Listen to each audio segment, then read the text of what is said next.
여러분 반갑습니다. 화요성 공부 성경 꿰뚫어 읽기, 오늘 지난 시간에 이어서 사무엘상 14장을 35절부터 나가겠습니다.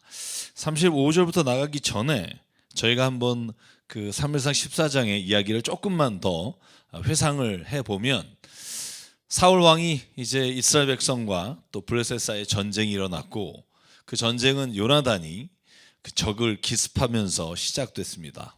그리고 생각지도 않게 이스라엘이 승리를 해가면서 사울 왕이 오버하기 시작하죠. 그래서 적들 다 물리치기 전에 아무것도 먹지 마라 그랬는데, 적지에 들어갔던 요나단은 그 이야기를 듣지 못하고 꿀을 찍어 먹었습니다. 그런데 여러분, 전쟁에서 지니까, 그러니까 사실은 이기고 있었죠. 이기고 있었는데도 불구하고 자기가 적진을 오늘 다 멸해야겠습니까? 라고 하나님 앞에 이 사울이 처음 물어보는 장면이 이제 저희가 읽은 35절 말씀부터 시작이 되는데, 그걸 왜 물어봤는가를 한번 살펴보면, 이스라엘 백성이 꿀을 먹은 요나단은 힘을 얻어 전쟁에 나가서 싸우는데, 오히려 아무것도 먹지 않은 사람들이 짐승을 핏째 먹는 일이 일어난 거예요. 그러니까 여러분, 이 참담한 모습을 보고 사울에게 가서 말해요. 백성들이 핏째 고기를 먹고 주님께 죄를 집니다. 그러니까 34절에 사울이 지시를 하죠. 누구든지 이제 소나 양을 끌고 와서 제대로 고기를 좀 먹어라. 핏째 먹어서 주님께 범죄하지 마라. 자기가 먹지 말랬다가 또 사람들이 핏째 먹으니까 먹으랬다가, 지금 이런 상황이 벌어지고 있을 때, 그때 여러분에게 제가 지난번에 강조한 것처럼 사울이 처음으로 하나님 앞에 뭘 쌓아요? 제단을 쌓아요. 여태까지 전쟁을 시작할 때 사실은 번제와 화목제를 드렸으나 오늘 처음 제단을 쌓았다는 걸 보면, 그때 사무엘이 오지 않자 드렸던 제사는 사실은 제사가 아니라 요식행위였다는 걸 알 수 있죠. 성경이 처음 사울이 하나님께 제단을 쌓았다, 이 첫 제단이다라는 말을 보면 정말 그 하나님 앞에 제사를 드린 첫 번째 모습인데, 안타까운 게 뭐냐 하면, 제가 밑에 질문을 던졌죠. 사울 왕은 언제 첫 번째 제단을 쌓게 되는가? 자기가 필요할 때. 그죠? 그러니까 예를 들면 하나님 앞에 물어볼 때 이 제단을 쌓지 않아요. 전쟁을 해야겠습니까? 혹은 하나님 어떻게 해야겠습니까? 라고 할 때가 아니라, 자기가 지금 다급해서 모든 블레셋 사람들 죽이고 승리하고 싶은데, 지금 백성들이 핏째 먹었고 그것으로 인해 하나님께 범죄하니까 이제는 자기가 제단을 쌓아서 물어봐요. 뭐라고 물어요? 우리가 이 밤에 블레셋 군대를 쫓아 내려가서 동이 틀 때까지 그들을 약탈하고 한 사람도 남김없이 모조리 죽이도록 합시다. 자, 보실래요? 제단을 쌓고 묻는 게 아니에요. 하나님 앞에, 하나님, 우리가 지금 이런 백성들이 핏째 짐승을 먹고 블레셋을 지금 쳐들어가는데 다 진멸하려고 하는데, 하나님 정말 이것을 해야 됩니까? 안 해야 됩니까? 라고 묻는 게 아니라 답을 정해놨어요. 답이 뭐예요? 동이 틀 때까지 블레셋을 쳐들어가서 남김없이 죽이도록 합시다. 자, 보실래요? 그리고 하나님께 여쭤봐요. 내가 쫓아가야겠습니까? 이스라엘 백성의 손에 그들을 넘겨주겠습니까? 그랬더니 아무 대답을 안 하시는 거죠. 자, 자기가 대답은 정해놨어요. 그 질문도 되게 웃겨요. 가야겠습니까? 가지 않겠습니까가 아니에요. 똑같은 질문이에요. 봐요. 블레셋 사람 뒤를 쫓아가도 되겠습니까? 그들을 우리의 이스라엘 손에 넘겨주겠습니까? 선택권이 아니라 질문이 아니라, 난 이렇게 할 건데 해도 됩니까? 라고 묻는 거죠. 근데 저는 참 대답을 안 하셨다, 저는 이건 어떻게 해석해야 될지 모르겠습니다만, 그래도 양심적인가? 하나님이 가란다 이러질 않아요. 그죠? 대답이 없어요. 그랬더니 또 어떻게 돼요? 자기가 생각해요. 여러분 한번 보실래요? 하나님이 예를 들어서 내가 블레셋 다 쳐들어가도 되겠습니까? 라고 물을 때, 하나님이 너희 중에 뭔가 허물이 있어서 안 된다라고 말씀하셨다라고, 만약에 사울이 그 마음에 하나님의 음성을 듣고 그리고 나서 누구의 허물 때문입니까? 물었으면 메이크 센스 해요. 이해가 가요. 근데 여기 본문에 보면 어떻게 돼 있어요? 하나님은 아무 데다 많아요. 그죠? 그러니까 지가 혼자 생각해요. 보실래요? 제가 읽을게요. 사울이 이렇게 말했다. 주님께서 우리에게 응답하지 않으시니, 그럼 응답을 구해야 되잖아요. 자기가 결론을 내. 준 지휘관은 모두 앞으로 나오시오. 오늘 이 허물이 누구에게 있는지 알아보겠어. 그죠? 여러분, 제비를 뽑기 위해서 요나단이 결국 나오잖아요.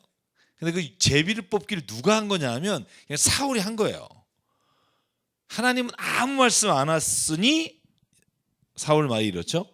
우리에게 응답하지 않으시니 허물이 누구에게 있나 보자. 저는 여기에서 사울의 모습을 볼 때 전형적인 이기적인 모습이에요. 자기중심적. 그래서 하나님하고 자기의 관계에 있어서도 자기 생각이 먼저 항상 앞서 있는 15장에 결정적으로 그 모습을 드러내는 장면이 나오잖아요. 자, 보십시다. 그러면 이 전개가 오늘 어떻게 되는가.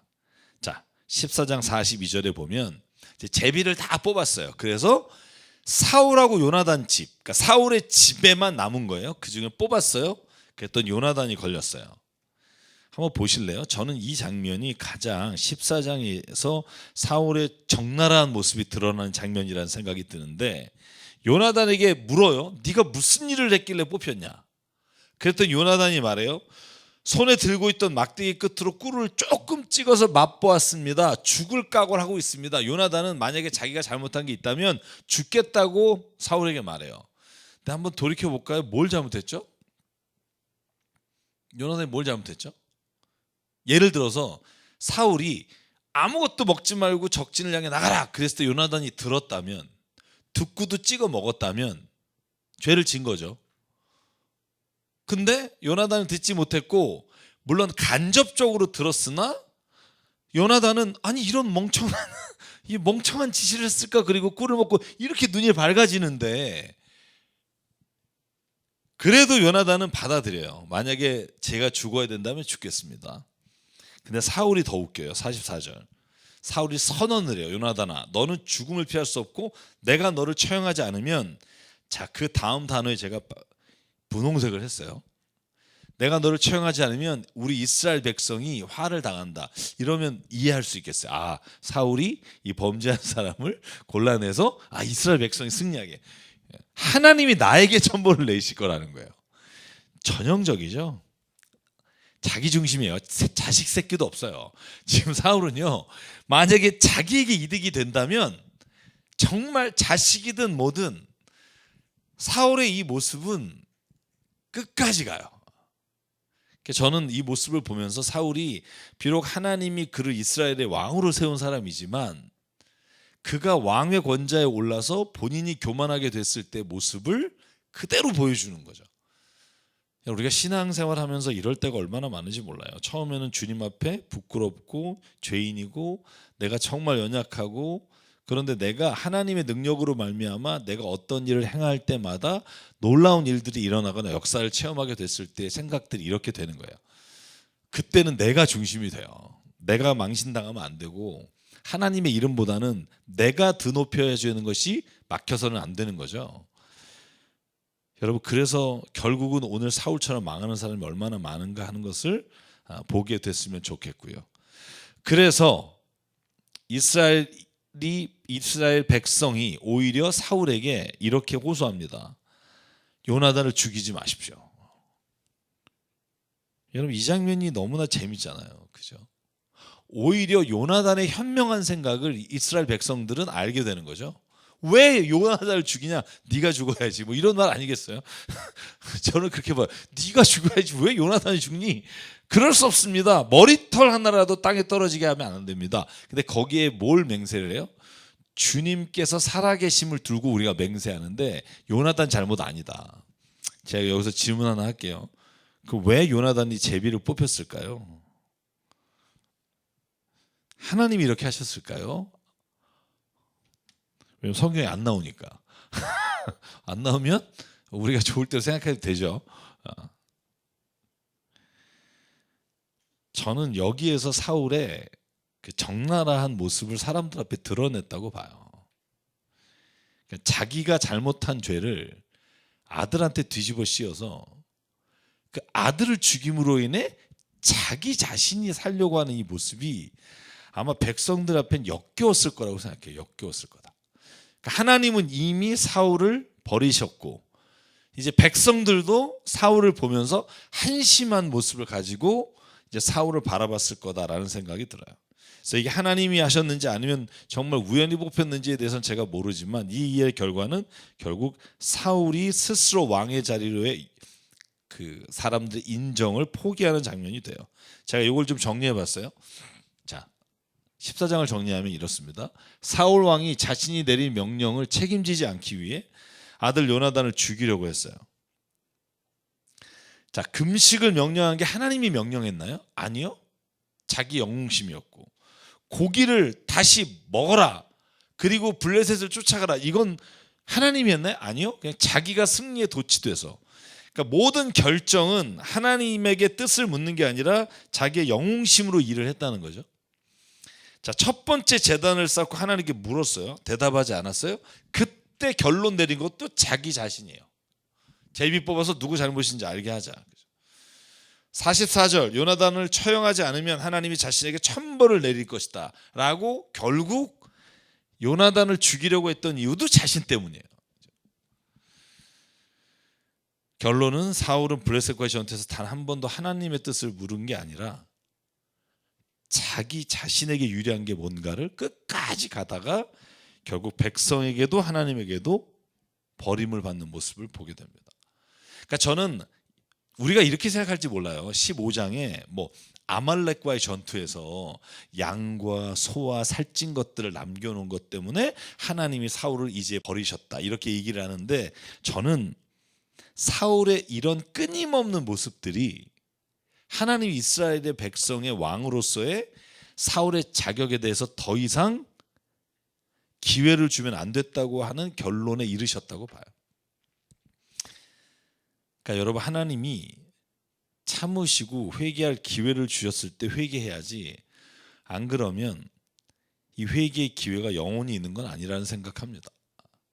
그래서 여러분 저와 여러분이 오늘 이 사울의 이야기를 통해서 좀 나 자신의 신앙을 좀 돌아보고 내가 지금 자아도취가 된 신앙이 아닌지 이따가 15장에도 그런 질문을 한번 드리겠습니다만 내가 진짜 주님의 뜻을 물어보는 신앙생활을 하는 건지 제가 그런 표현 쓰죠. 자기 신앙을 믿는 사람이 있어요. 하나님을 믿는 게 아니라. 이게 진짜 위험한 겁니다. 내가 믿고 있는 하나님을 믿어요. 진짜 하나님을 믿는 게 아니라.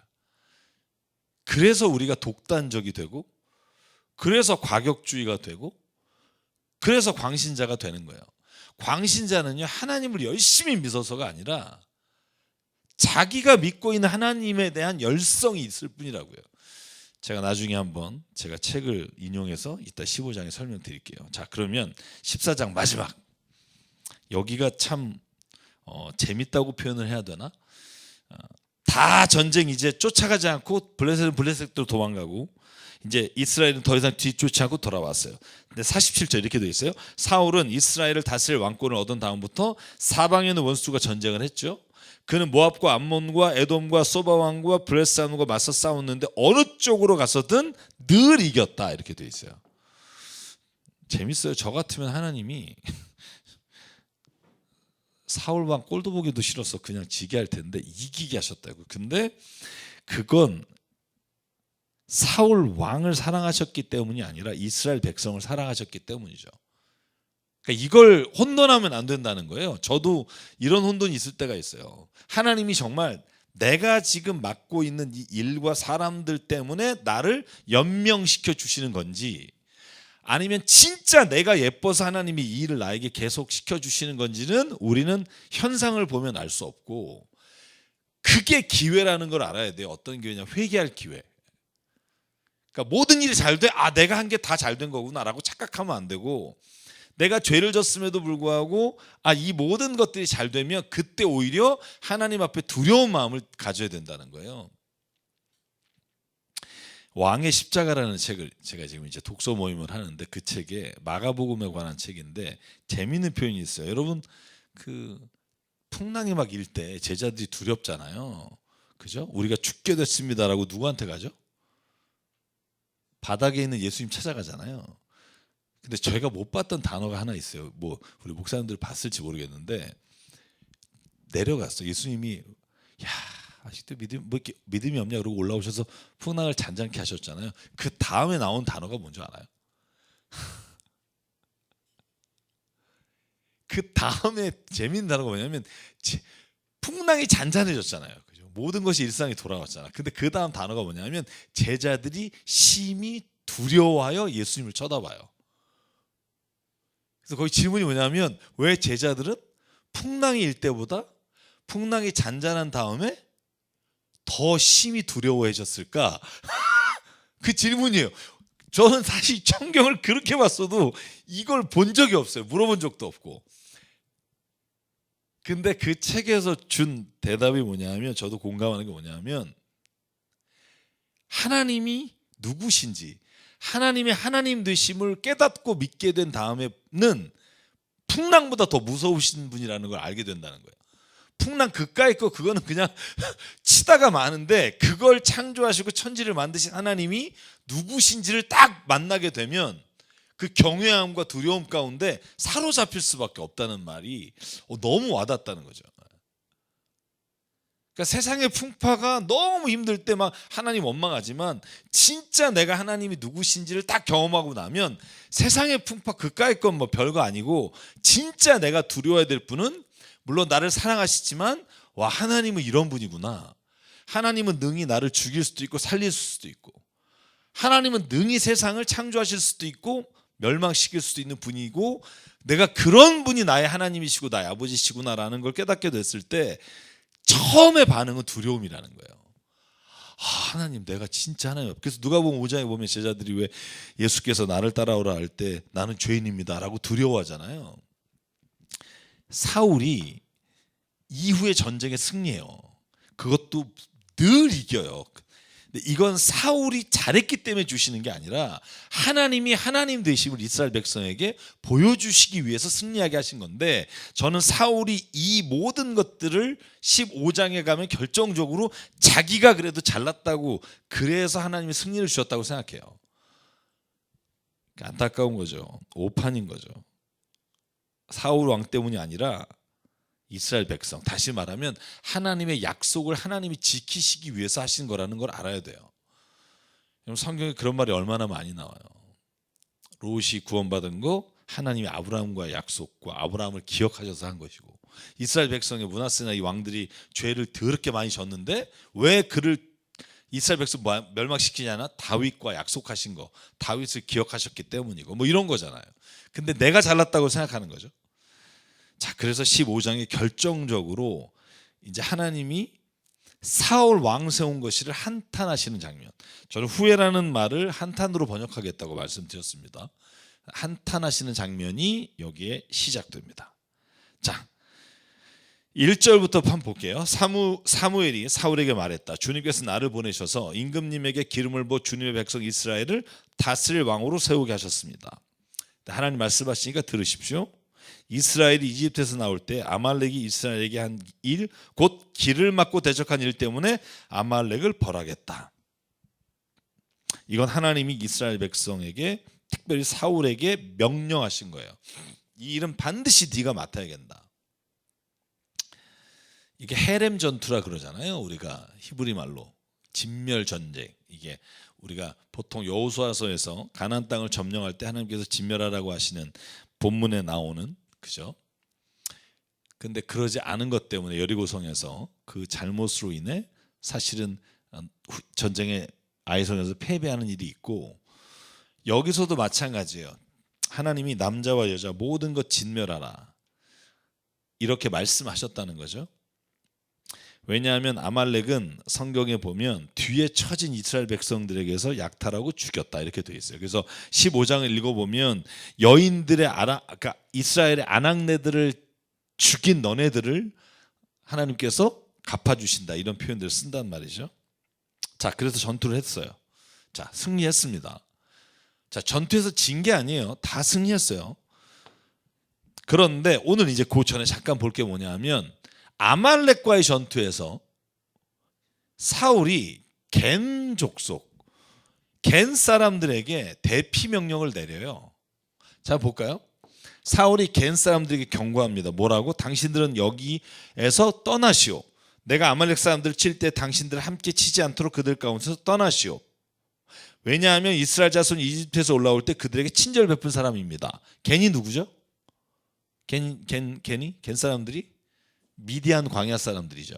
그래서 그 모세의 장인들은 이두메, 호밥 그 족속이 겐이에요.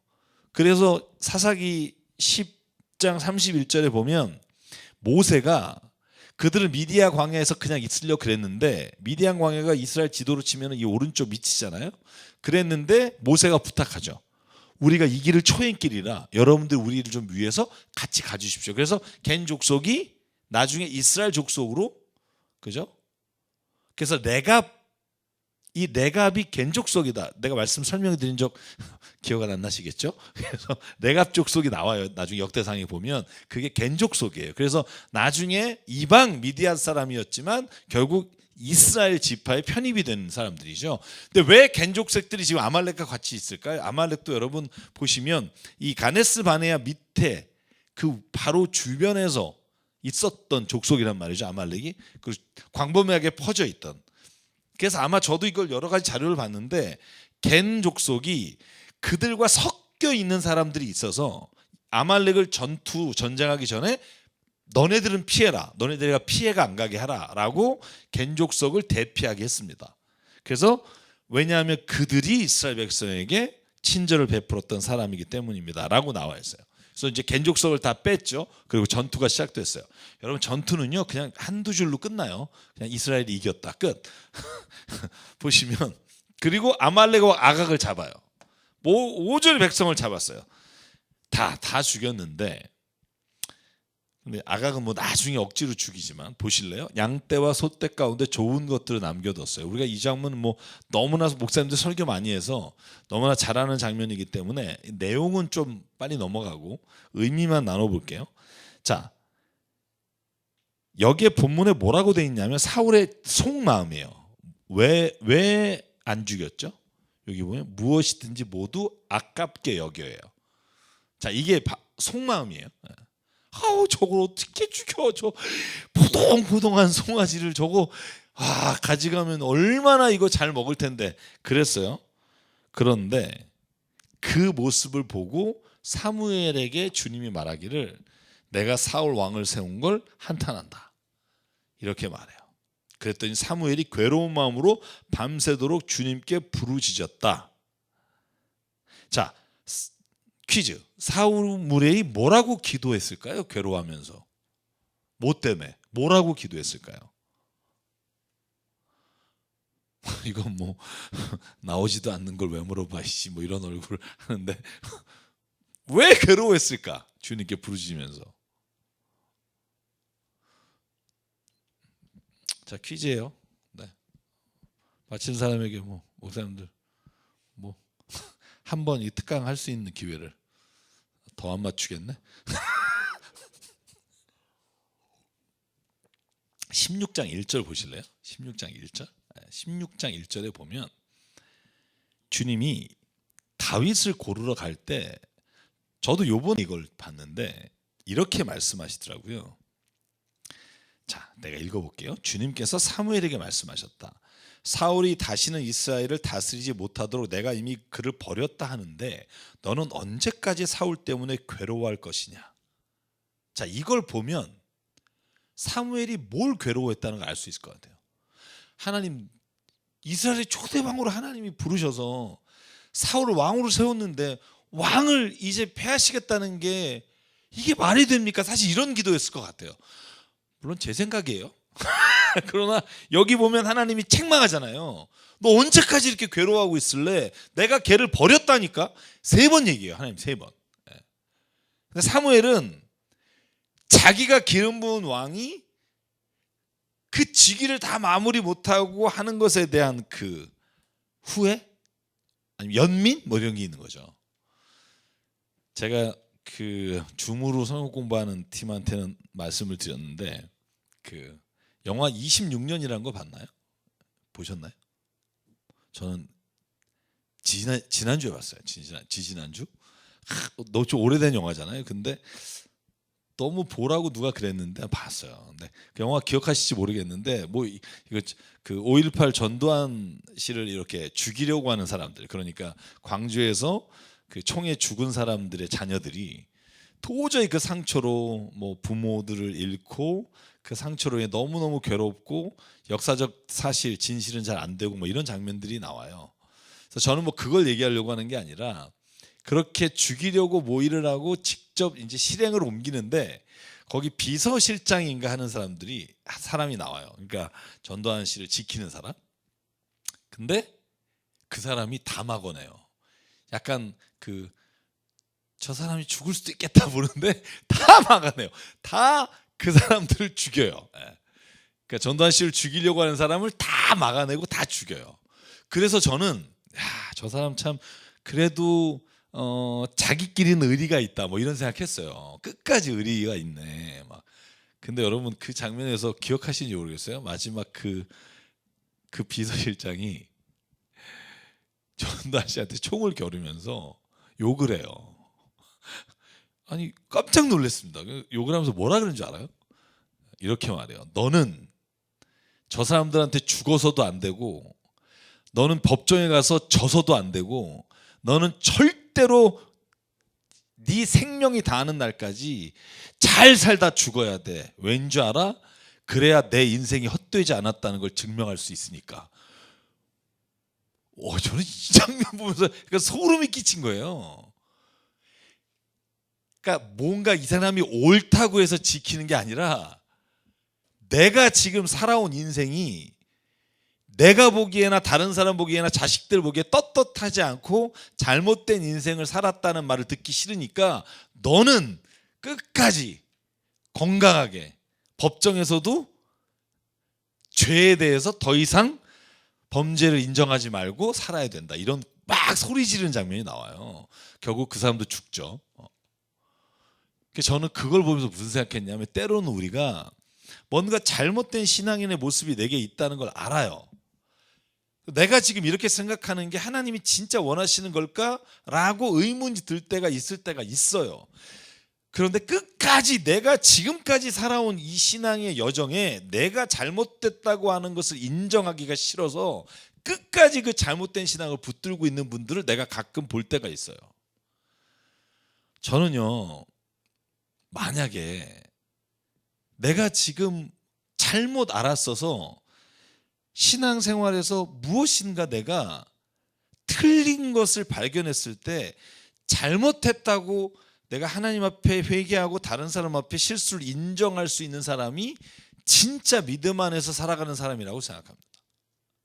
이걸 끝까지 내 자존심과 명예를 지키기 위해서 잘못된 걸 알면서도 버티는 거, 저는 그게 나를 더 나중에 내 자신의 인생을 돌아볼 때 잘못된 인생을 살았다고 후회할 일을 더 길게 하는 것밖에 안 될 수 있다는 거예요. 저는 이 모습이 이제 오늘 15장에 사울에게서 나옵니다. 그래서 여러분 사무엘이 안타까웠겠죠. 밤새도록 주님께 부르짖었죠. 왜? 16장 1절에 보면 사울 때문에 괴로워하는 거죠. 왜? 그를 하나님이 버리셨다는 사실이 너무나 괴로운 거예요. 자, 그래서 오늘 15장에 보면 사무엘이 사울 찾아가요. 너 왜 그랬니? 너 왜 내 귀에 이런 짐승의 소리가 들리니? 그랬더니 사무엘에게 사울이 뭐라 그래요? 만수무강하십시오. 복을 받으십시오. 자, 뻔뻔한 거 1탄, 이게 3탄까지 나오는데 나는 주님의 명령대로 다 하였습니다. 대단하신 분이에요. 하나님 보고 계시는데 우리가 착각하죠? 하나님 요거 못 봤을 거다 뭐 이런 생각 하잖아요. 우리도 안 그러세요? 가끔 요거 못 봤을 거야, 그죠? 하나님 내가 다 했는데 뭐죠? 약간 캥기는 건 있지만 그래도 내가 이것까지 하나님 혹시 뭐 이런 생각하면서, 그죠? 내가 다 했습니다. 그랬더니 뭐라 그래요? 내 귀에 들리는 양떼 소리가 뭐냐? 소떼 소리는 뭐냐? 이렇게 물어봐요. 그랬더니 뻔뻔한 거 2탄. 자, 사울이 대답합니다. 주 하나님께 제물로 바치려고 왕떼와 양떼와 소떼 가운데 가장 좋은 것을 남겨서 끌어왔습니다. 자, 아까 제가 여러분에게 말씀드렸죠. 왜 진멸 안 했죠? 모든 것을 아깝게 여겼어요. 그런데 여기에 뭐라고 말해요? 양떼와 소떼 가운데 주께 제물로 바치기. 그러니까 죄 짓는 것도 나쁘지만 가장 더 나쁜 건 죄를 인정하지 않고 합리화하는 거. 왜? 제가 여기 썼죠. 죄를 돌이킬 기회를 놓치게 돼요. 이게 문제인 거예요. 그러니까 죄를 지을 수 있어. 왜냐하면 순간적으로 우리에게 욕심이, 정욕이, 우리로 하여금 잘못된 판단이, 그런데 더 중요한 건 회개할 기회를 놓치는 거. 합리화해서 스스로도 속아요. 제가 나중에 이 뒤에 15장에 자기도 속는 장면을 보여드릴게요. 자, 그래서 하나님이 또 한 번 물어봐요. 그래서 20절까지 야, 내 귀에 이런 게 왜 들리니? 그랬더니 또 하나님께 드리기 위해서 했다 그래요. 여러분, 그랬더니 사무엘이 나무랍니다. 21절에 또 반복해요. 하나님께 제물로 바치려고 진멸할 짐승들 가운데 좋은 걸 골라왔습니다. 근데 사무엘이 뭐라 그래요? 제가 노란색으로 마킹했죠.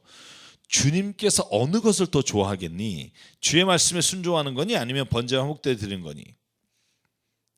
그러면서 순종이 제사보다 낫고 말씀 따르는 게 수장의 기름보다 낫다. 자, 하나님이 가장 기뻐하는 사람은 종교적 열심을 내는 사람이 아닙니다. 착각하지 마십시오. 내가 막 열심을 내서 막 모든 막 예수 안 믿는 사람 다 죽이고 막 이런 열심을 내는 사람을 기뻐하는 게 아니라 하나님의 말씀과 뜻에 순종하는 사람을 기뻐하는 거죠. 자, 제가 저번에 말한 지금 팀 켈러의 왕의 십자가라는 책에 광신자란 이렇게 물어보는 질문이 있어요. 광신자를 누구를 광신자를 하는가? 근데 재밌어요. 광신자 그러면 굉장히 막 열정이 넘치는데 잘못된 열정을 가진 사람이라고 생각하잖아요, 우린. 근데 이분은 뭐라고 말해요? 광신자란 아직 덜 헌신된 사람이다, 이렇게 표현해요. 진짜 헌신된 사람은 광신자로 나타나지 않고 섬기는 자로 나타난다. 그러니까 열광적 신앙을 가진 사람은 실제로 하나님께 엄청나게 헌신하는 것 같지만, 그러나 그건 진짜 헌신이 아니라 가짜 헌신한 사람이다. 여전히 자기의 의를 가지고 일하는 사람이다. 저는 그 말이 종 맞은 것처럼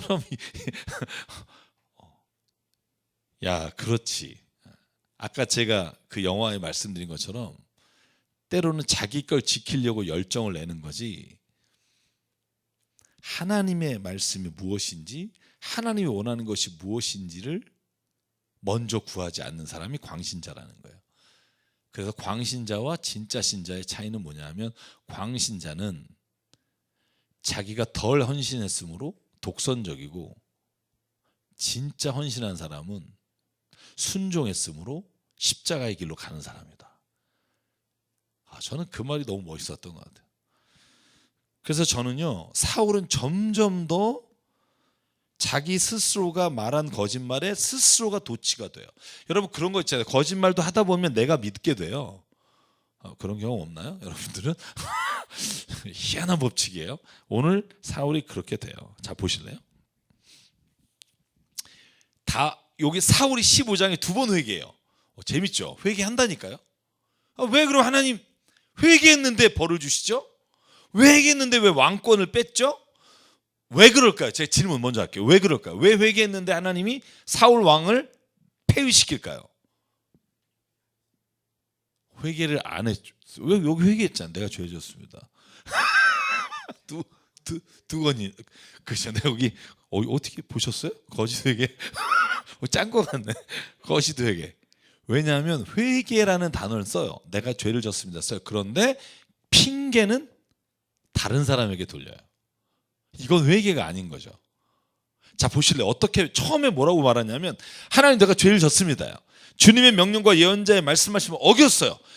그런데 군인들을 두려워하여 그들이 하자는 대로 했습니다. 맞나요? 뻥이죠. 아니, 지가 전쟁 때 먹지도 말라고 하는 사람이 군인들이 두려워서 하자는 대로 해요? 이게 말이 안 되잖아요, 이게 말이. 그런데 여러분, 이제 보세요. 자기가 자기 말에 이제 속아요, 점점 더. 자, 그러니까 사무엘이 뭐라 그러냐면, 그리고 한 가지 부탁해요. 제발 나를 용서해 주시고. 재밌잖아요. 이게 용서를 구하는 걸까요? 명령하는 걸까요? 야, 이런 거예요. 내가 이걸 그냥 우리 표현을 해볼게요. 야, 그래, 내가 잘못했어. 내가 군대들이 뭐라 그래서 내가 진짜 그래서 할 수 없이 했는데 이제 날 좀 용서하고 이제 같이 가자. 이게 회개인가요? 이건요 사울이 그냥 알았어 네 말 내가 인정할게. 근데 내가 있잖아 사람 체면도 있고 하니까 같이 가자. 그러니까 단도리를 쳐요. 주님이 너를 버렸다 이렇게 말을 해요. 왕으로 있을 수 없다. 그랬더니 어떻게 돼요?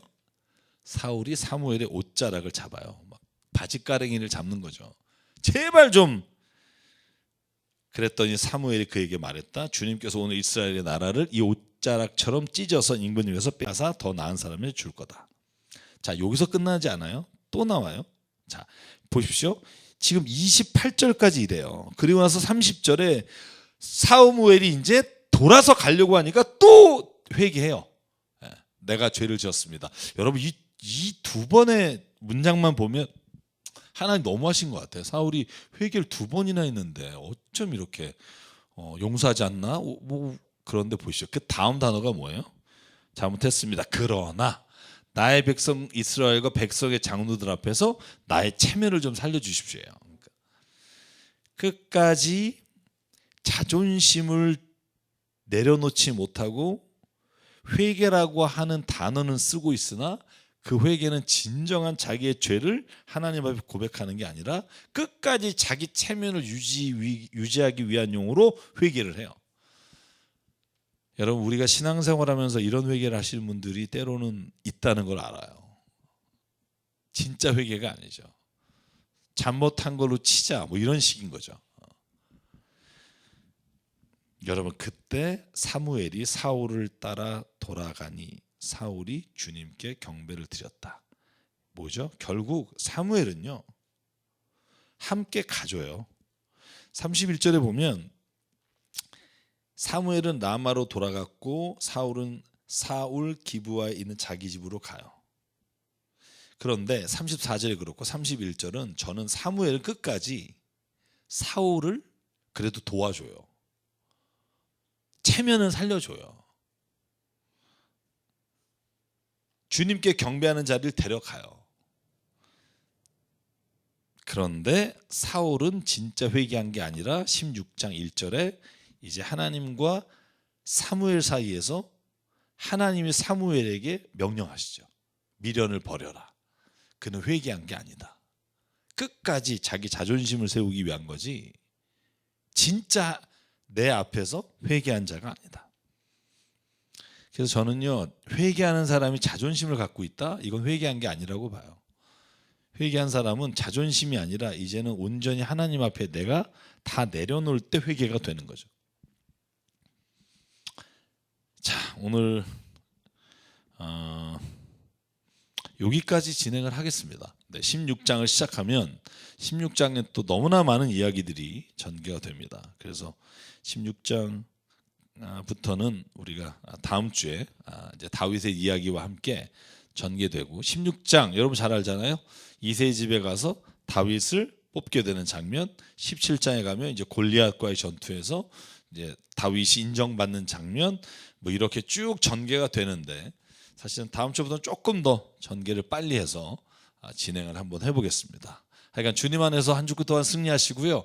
또 여러분 여러 가지 힘든 상황이 많겠지만 오늘 제가 함께 말씀을 나눈 것처럼 신앙이 고집이 되지 않고 신앙이 하나님 앞에서 늘 내 자신을 돌아보는 삶이 될 때 그때 우리의 삶, 우리의 신앙이 하나님 앞에 가까이 매일 갈 수 있는 신앙이 되리라 믿습니다. 오늘도 함께 해주셔서 감사하고요. 한 주간 평안하십시오. 주의 이름으로 축복합니다. 샬롬.